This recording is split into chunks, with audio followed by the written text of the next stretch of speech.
অন্যায়ভাবে যাদের নাম আছে তাদের নাম বাদ দেওয়া যায়, এবং ভোটের সময় যদি ভোটের রিগিং বন্ধ হয় তাহলে কিন্তু মমতা ব্যানার্জি আর ক্ষমতায় থাকবেন না। ধরুন যদি রাজ্যের মুখ্যমন্ত্রী, যিনি পুলিশ মন্ত্রী, তিনি যদি বলেন যে নির্বাচন কমিশনারকে ভোটার তালিকা থেকে যাদের অন্যায়ভাবে নাম আছে, যে কার মারা গেছে তার নামটাও আছে, অস্তিত্ব নাই এরকম লোকদের নাম আছে, একটা নামও বাদ দিতে দেবে না। আর কেউ যদি বাদ দিতে যায় তাহলে তাদেরকে পিঁপড়ের মতো টিপে মারবে। তো এটা তো অপরাধ, মানে তিনি ফৌজদারি অপরাধ করছেন, কাউকে ভয় দেখাচ্ছেন এবং যে আইনের যে প্রক্রিয়া সেটাকে বাধা দিচ্ছেন।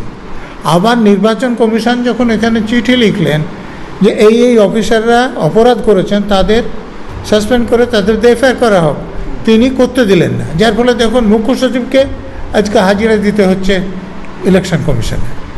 তো এই রকম যদি শাসনকর্তা থাকেন রাজ্যে তাহলে তো রাজ্যের অবস্থা এরকম হবেই।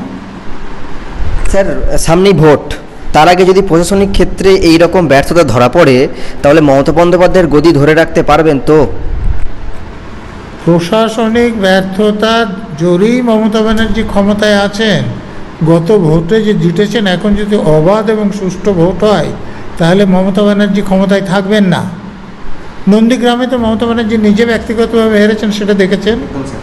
তো তা অন্যরাও হারতেন, কিন্তু এখানে তো ভোট হয় না, গুন্ডা বদমাশরা ভোট করায়। দেখুন এই যে বিভিন্ন জায়গায় যে বারুইপুর এবং ময়নার ব্যাপারে ইলেকশন কমিশন তো চিঠি লিখেছে, সেখানে যাদের নাম তোলার কথা নাই ভোটার তালিকায় তাদের নাম তারা তুলে দিয়েছেন।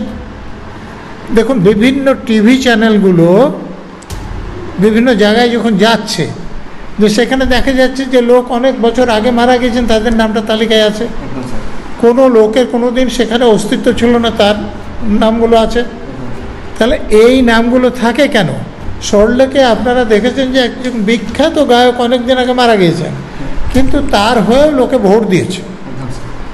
তো এই যে প্রিজাইডিং অফিসার বা পোলিং অফিসার বা এখন যারা এই যে বুথ লেভেল অফিসার আছে, যারা ভোটার তালিকায় নাম তুলছেন, সবাই যদি পক্ষপাত দুষ্ট হয়ে যায় তাহলে ভোটার তালিকায় যাদের নাম থাকার কথা নেই তাদের নাম থাকবে, আর মরা লোক এসে ভোট দেবে, যাদের অস্তিত্ব নাই সে লোক এসে ভোট দেবে। তো তারা এইভাবে যেতেন। এবং এবারও যদি এই অব্যবস্থা থাকে তাহলেই মমতা ব্যানার্জি ক্ষমতায় থাকার সম্ভাবনা আছে। কিন্তু যদি ভোটার তালিকা থেকে সব মানে অন্যায়ভাবে যাদের নাম আছে তাদের নাম বাদ দেওয়া যায়, এবং ভোটের সময় যদি ভোটের রিগিং বন্ধ হয় তাহলে কিন্তু মমতা ব্যানার্জি আর ক্ষমতায় থাকবেন না।